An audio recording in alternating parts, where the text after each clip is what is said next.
Welcome to Just Say Hey, the podcast, a podcast where we talk about the things that matter to small farms, whether it's marketing, technology, business, agronomy, equipment. We talk about the things that matter to small farms and that help us as people and help us run our farms better. And today, I'm going to talk about the hated word, technology, because it's everywhere around us. It's everywhere. And I've been in and out of the technology business as either as a software guy or some of the things that I've had to do in the marketing side of things using MarTech or marketing technology. I've been in and out of it my entire career. And some of my favorite days farming, in fact, my favorite days farming are the days where I don't have to deal with it, where I can just get in an old-fashioned tractor, get in a tractor with no technology, and just go do a job for a day. Or go work cattle for a day, just pushing them from field to field, where I don't have to worry about the notifications and all of the things that come with the benefits of technology, so they call them. But there is a lot of good that can come from it. And the other day I was talking to a friend of mine. He's an older farmer up in I'd say he's in his late 60s. I don't know, but he was very tech-phobic, wanted nothing to do with it, didn't own a smartphone, doesn't own one. Great. Man, he has no interest in it, doesn't want to do it, doesn't want to think about it. It's not part of his business. And he's gotten to where he's gotten without it, and that's the way he wants to run his business. However, for our business, we have to utilize the limited resources we have efficiently. And in many cases, we can become more efficient by utilizing a little bit of technology. Let's get into it. Welcome to Just Say Hey, the podcast, where we talk about what matters to small farms, whether it's business, marketing, agronomy, equipment, livestock health. If it matters to small farms, we'll probably talk about it here. So let's get into it. So I was talking about my friend who's very tech-phobic, and he lives in his bubble, and I love it. I'm so thankful that there are people that can still do it. We struggle with managing simple things like schedules or what equipment is where and what do we have to do? What's the never-ending list of tasks that we have to accomplish, and did we get them done, and what fields are we working on, and what farms are we working on, and barns and cattle and hay and all of the things that we have to do and the people that we work with. And it's a very inefficient process most of the time. And so we have leaned on some technology to help us out, and I'll talk about some of it as we go on. And if you stick with me for a little bit, I'm going to talk about my favorite tech service that we use. Used it in all of 2024. I think we started with them in 2023. Not 100% sure, but I'm pretty sure we started with them last year. If you break technology down into kind of its parts, right? There's ag tech, and there are things like if you use John Deere, you use John Deere Operations Center. You can use software packages like Cattle Max if you run a cattle farm, or Farm Bright if you run a small farm, or Climate's Field View if you're a large row crop operation. And all of these things help us manage different parts. And some of them try to be all things to all people, or they try to handle, they do one thing really well and they do other things not so well. When you think about the ag tech and there's some really exciting things coming up in the ag world that I just think are fantastic. My concerns with artificial intelligence, there's no regulations on what you can have it do and what you can't right now. And there needs to be some, whether it's an industry or, God forbid, I'm not a fan of government regulation, but some sort of a regulation that's saying, stopping the unethical things that can be done using artificial intelligence, where they can impact the outcome of elections or impact business to conduct their business by putting out fake videos. You've heard of deep fake videos, where they can take an image and make it look and sound like you're saying things you don't. It's a very scary part of artificial intelligence. There are some fantastic things coming out with artificial intelligence, and one of them, and I want to say it was John Deere, and then there was another company that added some stuff onto John Deere sprayers. And I'm not 100% sure of who the company is, but the concept is this. Computers can identify, using artificial intelligence, to identify plants. You've seen it. There are apps like Picture This. If you haven't checked it out and you've got it and you have a smartphone, get that app. It's fantastic. I walk into a field, take a picture of a weed, and it tells me exactly what it is. Not really set up for farmers because it tells me how to grow it better, and I don't need to grow it better. I need to kill it. And it doesn't give me that information. But this idea of a computer can look at a picture and determine what that plant is. If you can picture a sprayer that's 120 feet wide, running 15 miles an hour over a field, and there is a camera that is looking down at the ground, determining whether the plant it's driving over is a plant you're trying to grow or you're trying to get rid of, and then can turn a spray nozzle on and off as it drives over that plant at 15 miles an hour, 120 feet wide, 15 miles an hour. That's really cool, because think about the impact that could have on chemical usage. Whether you think about it from an environmental impact or you think about it in a cost savings, has the ability to do both and do them really well. Now, from a cost standpoint, it's not down to the point that a small guy like me can really take advantage of it, though I would like to. We still take our prescriptions and go to the field, and we have to spray a broad coverage because that's the ability we have at this point. I think that will continue to get better, and it's very exciting technology. When we try to solve business issues for our farm, some of these ag tech companies, John Deere Op Center tries to do it. I don't think it does it very well. I think it's software. Some of its software is really, really well done. Some of it's an add-on and an afterthought and doesn't really integrate as well as it should. But they're trying. In a small farm operation like ours, we can look to other business sectors because we have a lot of the same challenges that most small business, medium-sized businesses have. Scheduling, to-dos, assigning tasks, completing projects, communicating with employees. And we're going to stay out of the marketing side of technology for right now, because that's not really what this is about. This is about using technology in our business to run our business, is not so much the marketing side of our business. There is so much that we can look at as a farm where we have similar processes to just about every business. We have to schedule employees. We have to have tasks and to-dos. We have projects. We have communicate with each other internally, so we're not doing the same job twice. So we can look at the general business. We can look for apps and services that accomplish our challenges. I want to talk for a second about my favorite technology, and it's a tech service that we've used for 2 years now and absolutely think the world of them. I think they're not a young company, but they have been fantastic with us, and we are a super small tater.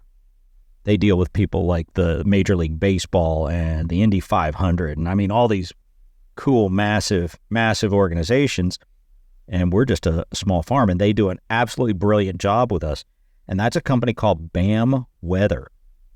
They are a service/technology. They give you download an app, and if you've ever used weather apps, I'm sure if you're a farmer and you use a weather app, and if you use something like the Weather Channel or NOAA Radar or Apple's Weather or the one that comes with your Google phone, they're good. They're perfectly, good-ish.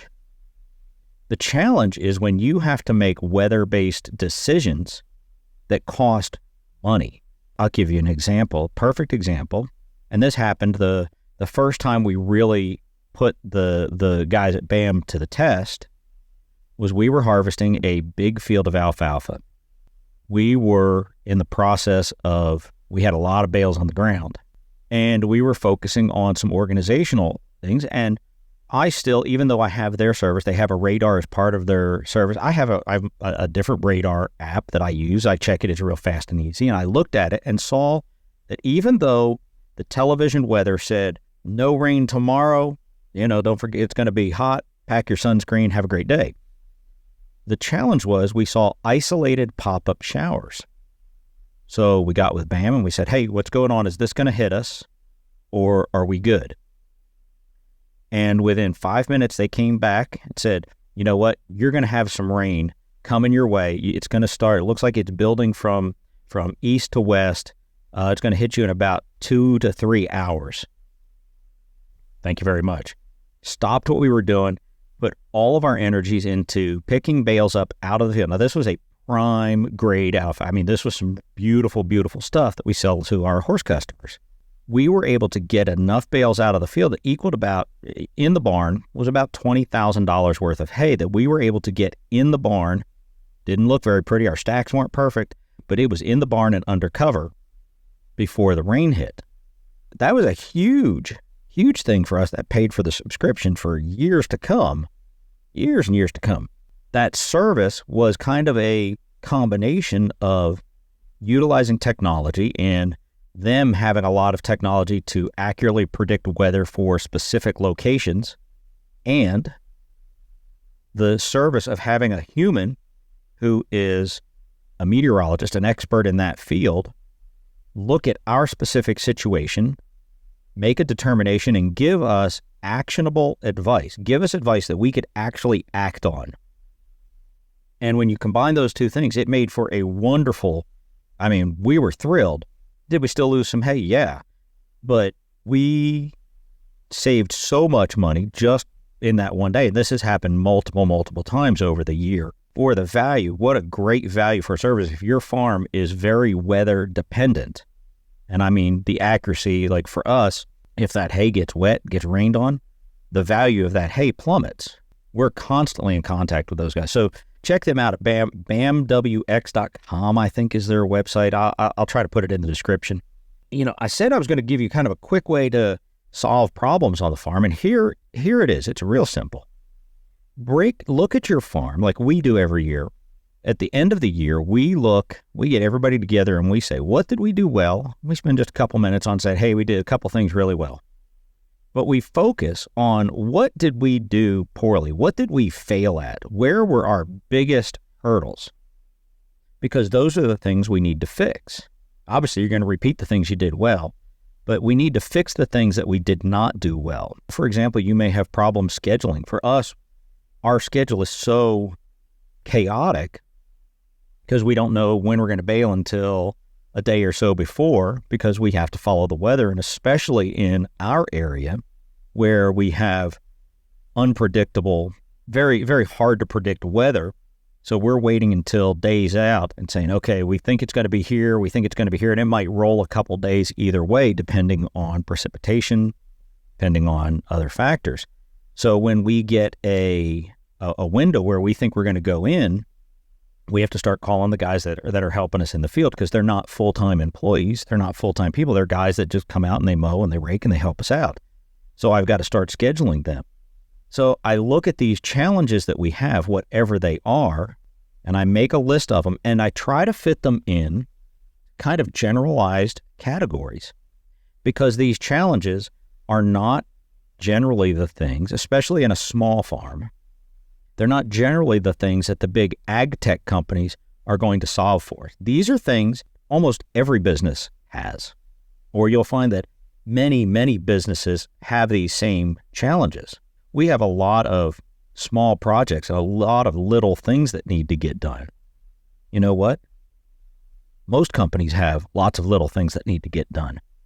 And so you can look at task management services. You can look at larger, more complex project management services. You can look at these things because they solve these same problems for thousands of businesses, and they probably could be made to apply to our farm. One of them that we used for years, and we may go back to using it. We stopped using it just recently just because it got too chaotic at the end of the year, but I think we're going to go back because it's a really simple, easy to use platform, and that's called Todoist. I think to have a team version of it, you have to have a paid account. I think there's a free version of it just to manage to-dos, but you can, if you just need a simple to-do list, that comes free with your phone. I'm pretty sure if you have a smartphone, there's a list on there that you can make your list of things to do and check it off. The problem we had is we have say we've got 50 tasks that need to get done, but we could also assign those to people after every mowing. Well, mower needs to get cleaned. Blades need to be either flipped or changed. The rollers need to be cleaned out. All of the, we need to go out and kind of check the bearings real quick, go through, check the oils, everything, that gets done in servicing and prepping the mower, our swather, for another round of mowing. That guy has to know what to do. I'm not saying the job is simple, but it's prep mower, assign the task to somebody. This helps you because now you've assigned it. Now, as a manager, you're still responsible to go out and make sure it gets done. If you can get your guy to look at it, he now knows what he has to do. He doesn't even have to bother you to do it. He says, I know I need to do this. Go do it. To us, it doesn't matter when it gets done, so long as it's done before the next time we need it. Project management. And there's a lot of really good ones. There's a lot of really flexible project managements. In fact, we had a challenge. We tried several ag tech companies to work, to find an application to store, because we wanted to have harvest and yield data for our fields. So we wanted to know how many bales equals how many tons of alfalfa or of hay, grass hay, did we get off of a field. So then we can tie that back to how much fertilizer did we put on. We can do our soil samples and determine fertilizer, determine how much we took off, determine what that yielded in dollars. We can actually track down to the field of how many dollars we made off of each field based on yield tonnage and then quality and those type of things. And we can store all of that. Ended up using a project management tool that also allows us to store data and display data in a way that is very, very easy to use. And it was simple. I was able to create lists of fields, lists of crops, and then tie all of this together. And there's a couple of apps that can do this pretty easily. And they're I say they're cheap. Nothing's cheap, but they are inexpensive for the value you can get out of them. In looking at them, you can determine, after you've made your simple list, of what are the challenges you have. Is it task management? Is it data storage? Is it, all of these things? Could it be done in a spreadsheet? Yeah. Probably some of our data management could have been done in a spreadsheet and could have been done on something like a Google spreadsheet. But we wanted the ability to visualize this data differently because we wanted to be able to tie this back to other systems that we use for sales. So we spent this much money on fertilizer. We got this much yield off the crop. That crop was graded at a certain grade, which equaled, we had this many at this grade and this grade, and which equaled so many dollars. And then can tie it all back together. Was that fertilizer investment, did it pay off? If we make changes to our fertilizer and nutrition plans, do they pay off? I mean, if you spend $100 on a fertilizer plan and it only gets you $50 in gain, well, you lost $50. So we wanted to be able to tie all of this data back together, and we could not find an ag tech company, something that tied it all back together for us and did it in an easy, quick way. Because one of the challenges when we're entering this data, we're generally coming out of a field. I'm in a tractor, pulling my iPhone up, and I'm typing in, okay, we got, 487 bales off of this field. So that ease of use is also a factor in here. Just to kind of wrap up here real quick, there's a lot of technology out there, and yes, it can be daunting, and yes, it can be intrusive. But as a business, in the business side of farming, data is important, and being able to manage that data and, more importantly, solve problems that allow us to be more efficient. That's what technology should be used for. I would encourage you to not be afraid of it. If it can help you grow your business, make a decision, make your list of challenges that you're having, scheduling, to-dos, project management, whatever that is, and then go search the software packages, services, technology, apps. They call them software as a service, so they're almost always subscription-based. And find one that you think works for you or can be made to work for you, because a lot of these are customizable. You can set all the tabs and tables and stuff. Take that and use it for a year. Make a commitment to use it for a year, and at the end of the year, make a decision. Did it work for you or did it not? But having that data, I mean, for us, being able to look at an individual field and saying, yeah, rent was this, fertilizer was this, seeding, manpower to harvest it and haul it and stack it was, and be able to tie all of that data in to how much did we sell, and did that field make us money? Did that fertilizer investment make us money? So having all of that data in a place and using tools to do it, not being afraid of the data, not being afraid of the technology, can make your business easier to run. If you're like me, the most valuable asset that I have is my time. And if it can save me time and allow me to do a better job, be more efficient, man, that's a win. So check out some apps and check out some things to run your farm better. Have a great day. Good luck and God bless.